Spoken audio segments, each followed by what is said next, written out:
Oke, Kak Novita NG.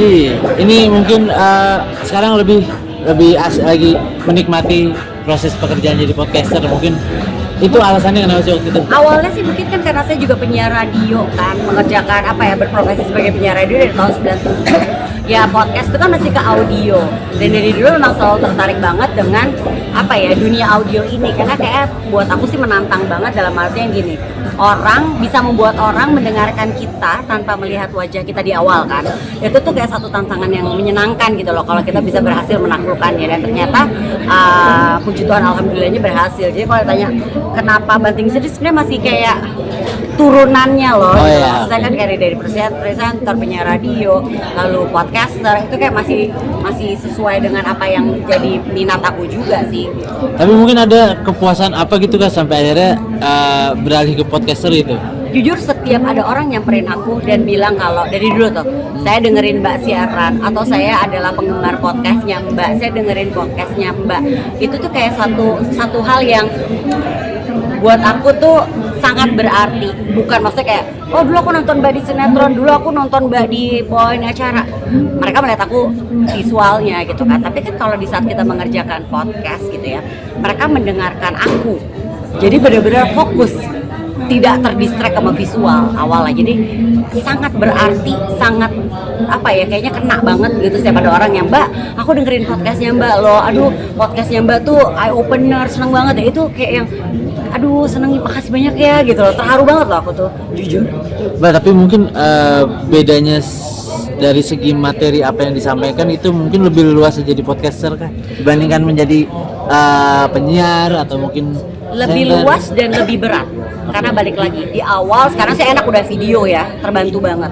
Tapi di awal saat kita hanya bermodalkan suara, membuat orang bisa mendengarkan kita dengan terus-terusan. Dan bersyukur ya banget podcast Yolo tuh salah satu podcast yang memiliki pendengar yang bisa stay dari awal sampai akhir tuh, sampai ngobrol sama Pak Akar sampai 80%. Jadi tuh kayak yang paling menantang sih sebenarnya dari pekerjaan, menjalankan beberapa pekerjaan aku sebagai podcaster tuh adalah salah satu yang paling menantang gitu. Udah berapa lama Mbak mulai kerja jadi podcaster? Podcast Yolo sendiri dari tahun 2019 sampai sekarang makin senang sih karena responnya udah makin banyak pendengar kita, pendengar baru berdatangan, dan udah banyak brand yang percaya sama kita. Itu kan katanya memulai podcastnya dari audio aja ya, belum beralih ke visual mungkin. Awalnya. Sekarang sih udah semua. Apa sendiri dulu? Awalnya dari awal bertiga. Oh, itu mungkin pengalamannya waktu awal merintisnya seperti apa sih Kak sama Dev ya? Dev NTQ. Kalau sama aku kan sama Dave pernah siaran bareng, pernah bawain acara KISS bareng zaman dulu. Sama Iwet juga pernah siaran bareng.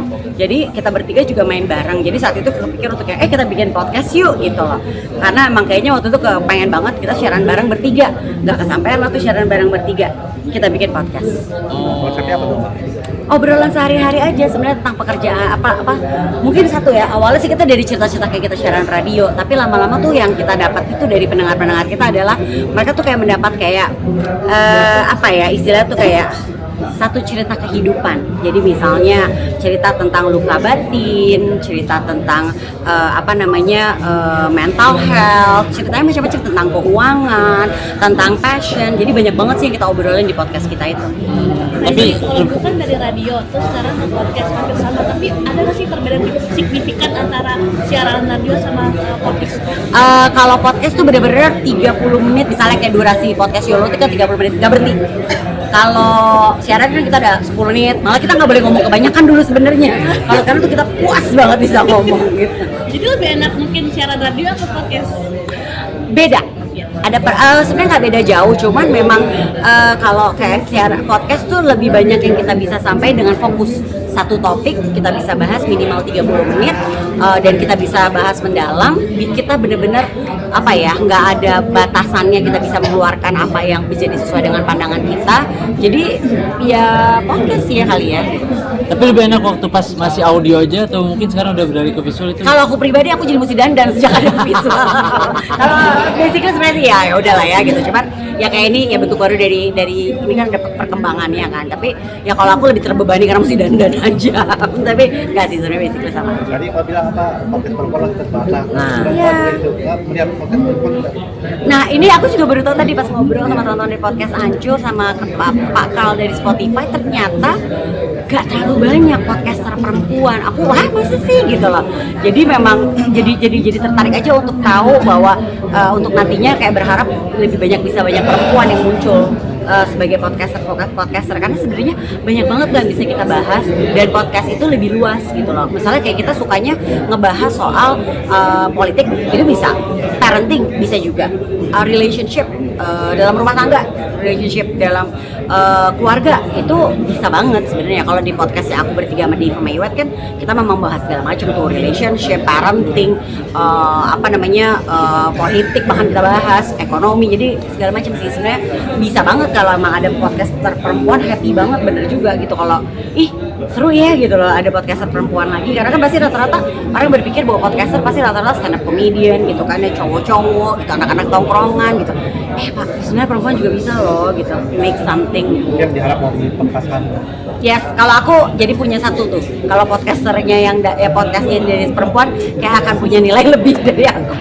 Ya boleh campur sih, bisa cowok laki perempuan gitu. Benar juga, tapi kan biasanya kalau cewek itu misalkan kayak masih bingung di awalnya gitu loh, kayak bingung idenya, ngalirnya gimana gitu. Kalau misalnya dia seorang ibu, dia bisa ngebahas dari sisi parenting.